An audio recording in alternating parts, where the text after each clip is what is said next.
Hi you guys, and we're back with another video with the Butter Queen. Yes, so today we are going to show you how to tenderize steaks for, drum roll, chicken fried steak dinners. Yes. Okay guys, so I bought these steaks from a local grocery store here, and as you can see, they are not tenderized. See them? They're not. And yes, they're small, but when you pound them out, they're going to be bigger. Okay? So I got 30 of them for the price of little of nothing.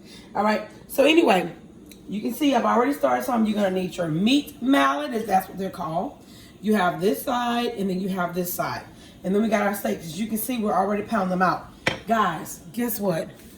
The grocery store is going to charge me for 6 already tenderized steak in the package for $10 to $12. That is crazy. And it's only because they already tenderized it for you. When you could just buy you one of these little handy dandy meat mallets and pound away. So let's get going. All right. So we're gonna do this here, and you need you a good cutting board.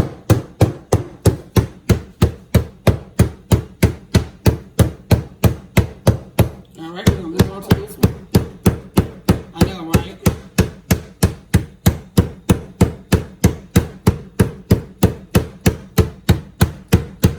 I'm gonna pound myself. Okay, so look at the difference. See, guys, if you lay that one on there, so you don't really need to buy them really, really big unless you want huge chicken fried steak dinners. Okay, and then you're gonna turn them over. Okay. Oh my goodness. And we're gonna continue pounding. You can do this probably about, since they are, this is bottom round, and so I got them, I think they call them paper thin cut. So you really can do this probably twice. It's probably all you need. And as you can see, I already did the other side because they were smaller. So this is the second time around. So we're not going to need to do these again.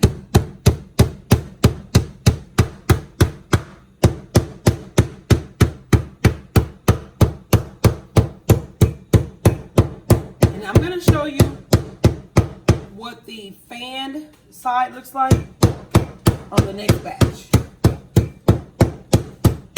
Okay, let me grab a plate. Okay, and we're gonna lay these on here.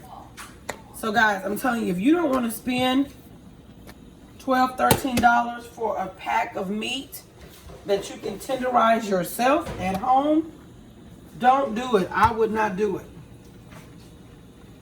All right, guys, so we're gonna do this one. So that's what that looks like on that side.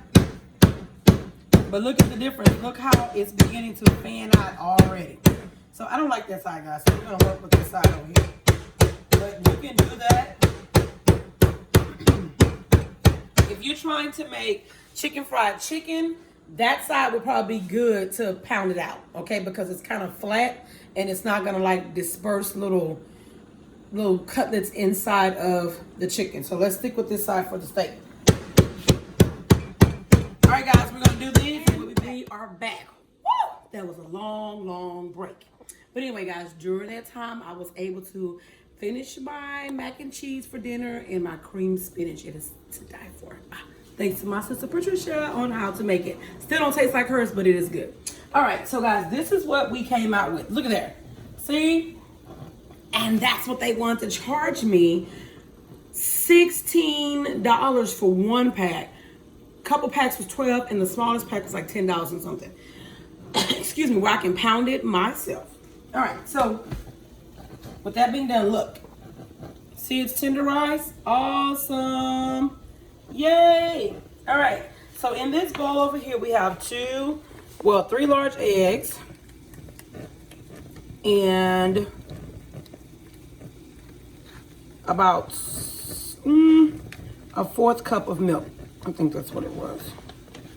Okay, and we're gonna whisk this together because remember I told you guys we are making homemade chicken fried steak. I don't even know why they call it chicken fried steak. So guys, Drop me some comments in below and tell me why. Can somebody find out why they call it chicken fried steak? Because it's not chicken. It should be called like steak fried steak, just like they have chicken fried chicken. So, I don't know. But anyway, chicken fried chicken came after chicken fried steak. Chicken fried steak has been around for years. It has never been a wow favorite of mine.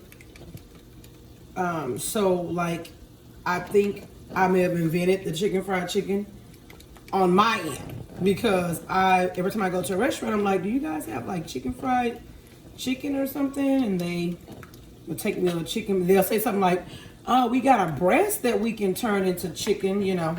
But anyway, so we whisk this together. And then over here in our dry ingredients, we're going to add, of course, the beast, the complete seasoning. Woo-hoo! We're going to add in our flour. Okay. And then we're going to add a little bit of soul food seasoning. And basically, y'all, that's just a combination of seasoning oil or seasoning salt, black pepper, everything that you can like pretty much find for like soul food taste. Okay, we got garlic powder. And I'm going overboard, haha, because I love garlic powder. And then we're going to use some medley peppercorn. Look at this, guys. Medley peppercorn. Yes, look how beautiful those are. Oh, they're so pretty. So we're going to... Excuse me. Oh, I can't get that right now. Over here cooking. Excuse me.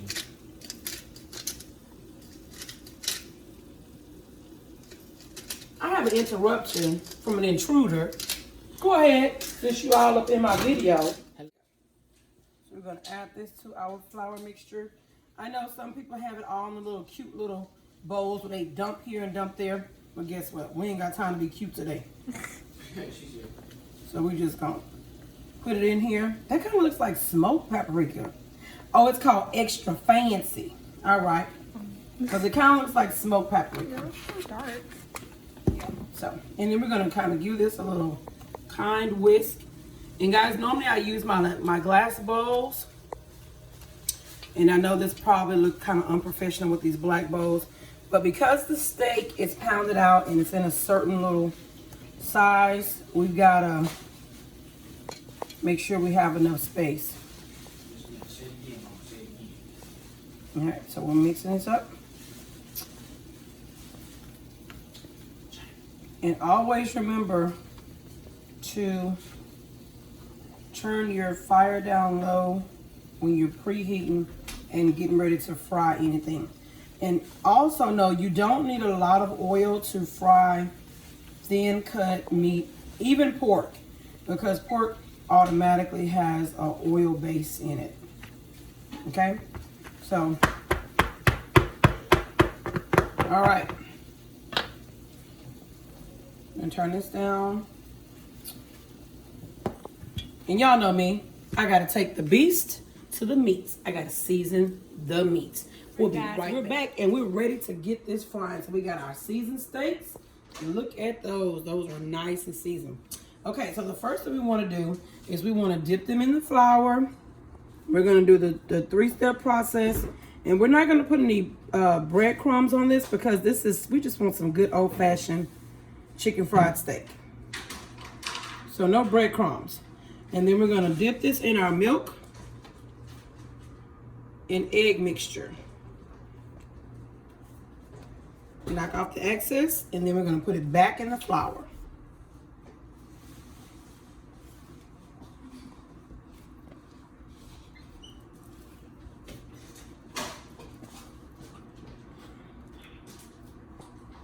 That's going to give that a nice crust, guys. Now you want to turn it on low because you don't want it to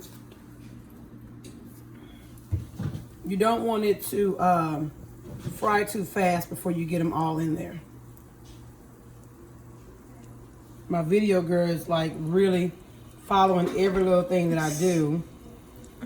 If I say anything about the fire, she want to show y'all the fire.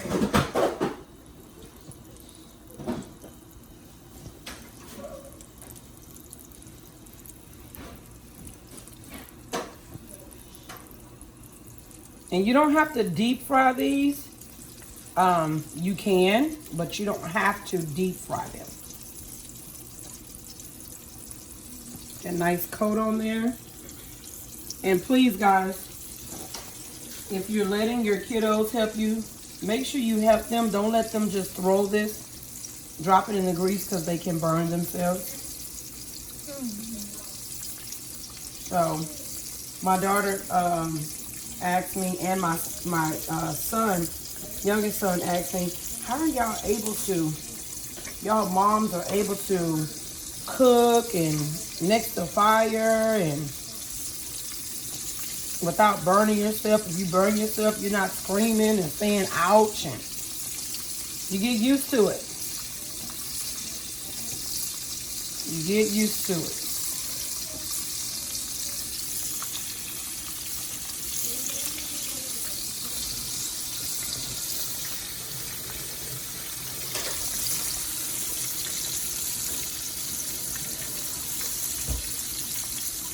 All right, guys, now me, I can't stand to have flour everywhere when I'm cooking. I can't stand it. It bothers me. So, I always got to keep a good, clean workspace. So, we're going to watch these. We got our beautiful tongs here. They match my kitchen. Yes, they do. All right, guys. So, anyway, these were my seasoning of choice. You can always season. Some people just use the trusty dusty old-fashioned salt and pepper. But I don't do a lot of salt in my house because nobody has high blood pressure. I'm not trying to give people high blood pressure, especially my children, because it runs bad for kids. Diabetes run bad for kids. So I don't do a lot of salt. But I do plenty of seasoning with other spices and pepper. And you know, a lot of butter. So we're going to flip these over, guys. Look at how nice these are browning. Look at that. Golden brown. Look at that. Aren't those beautiful? Yes. And also, guys, the pounding out and tenderizing of the steak makes them so easy to slice and cut open. All right, guys. This was in frying pan. Look at that. Isn't that beautiful? That is gorgeous. Yes. Gorge, gorge, gorge.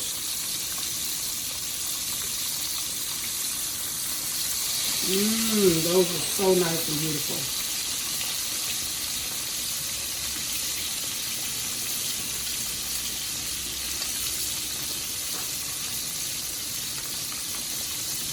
Once we turn this next one over, guys, we're going to finish these up, plate them, and we're going to taste them. My daughter's pulling at herself like, I'm going to be the taster. Yes. These are beautiful.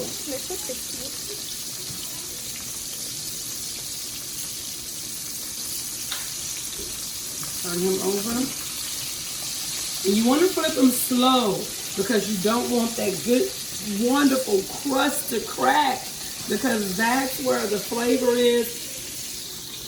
But for the butter queen, I season my meat. So some people don't season it, they just season their batter, and that's okay.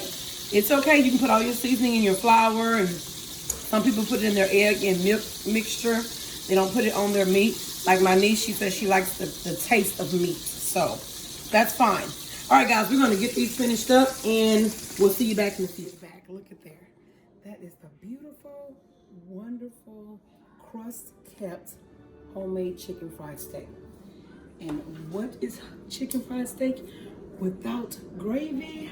Nothing. So we're going to make our homemade country gravy to go with it. All right, so first thing we're going to do is, because I have the butter queen, we're going to go with our butter queen action. Right, guys? So what we're gonna do is we're gonna go with however much you feel. I'll put it that way. However much butter you feel, because what we're gonna do is we're gonna make a roux first to start our country gravy. Okay? That looked like that probably was about, what, about 2 tablespoons, Johnny? But y'all know I'm the butter queen, so you know how I am about butter. So it probably was a little bit more than we should use, but it's okay. We're gonna get this melted, guys. All right, so now we're gonna add, I'm thinking if this is 1 teaspoon, but we're gonna sprinkle our flour in there because we want to make a roux to get this going for our homemade country gravy. Now guys, you can do a lot of add-ins for this. You can add in caramelized onions. You can add in all those types of things if you want to. So what we're going to do is we're going to add a little bit more butter. Okay. Look at me saying a little bit more. All right. So some people don't do a gravy, a roux, but it's always good to do a roux for a gravy. Always. Okay? So now we're going to turn this down some. And we're going to ready to add our milk.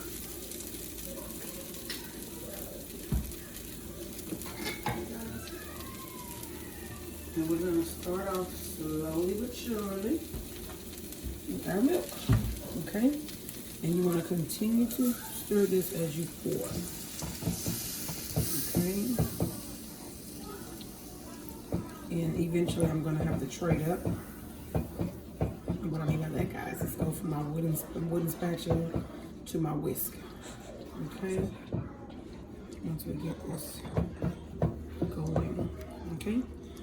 What that roux does is that roux is going to start you off with a wonderful base. Okay? So let's trade up.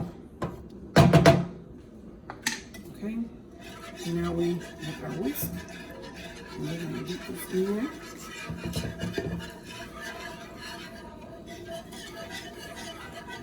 And white gravy or country gravy is for traditional, classic, wonderful chicken fried chicken or chicken fried steak.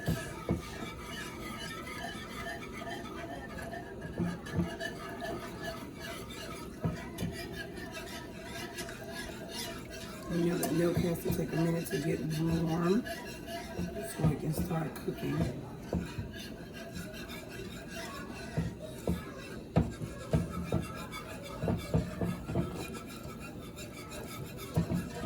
Alright guys, we'll be back with the finishing touches.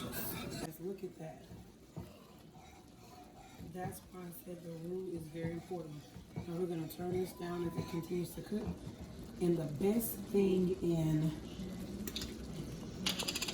homemade country sauce is cracked pepper, because you can see it. It is gorgeous. And then we're going to take some sea salt. We're going to add a pinch. And of course, me and myself, I'm going to add a little paprika. And I've got to have garlic powder, guys. Got to. Look at that. That is gorgeous. Look at that. That's amazing. Oh. And the aroma, yes, it's so amazing. So we're going to turn this down. And that milk gives it that rich, sweet flavor. You can also do this with evaporated milk if you're looking for a little bit more sweeter taste. Look at that. Look at the coloration of that. Look at that. So we're going to go back to our spoon that we had earlier. Look at this. Look at that gravy. Look at that ribbon effect, guys. Look at that. Now, I don't put the beast in this because you want the classic taste. Just some salt and pepper. And remember, cracked pepper. All right, guys, let me get a plate. And I am super excited about tasting this.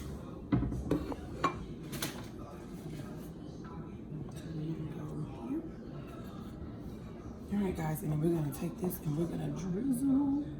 Look at that.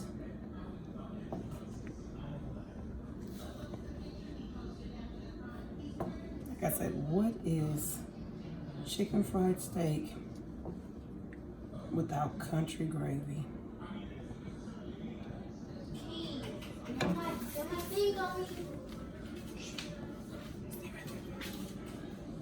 How good this looks. I like the and the gravy. Can't you just smell it through the screen? Yes. Okay, guys. Now it's time for our taste test. Yes. Oh, look at that. Oh my gosh.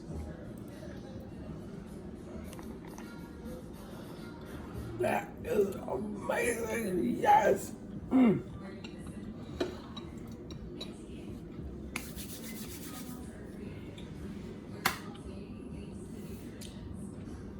I love it. My kids are gonna enjoy it. My husband's gonna enjoy it. And you guys, if you make it, you're gonna enjoy it. So, without that being said, I don't know what time it is in your house, but it's dinner time in the Butter Queen's house. So we're getting ready to plate this mac and cheese, this cream spinach, and this homemade chicken fried steak with this homemade country gravy. Until the next time, guys, remember, mask up, stay safe, comment below, share below, like. Tell me what your next meal is for tonight or tomorrow. Love you guys. Bye.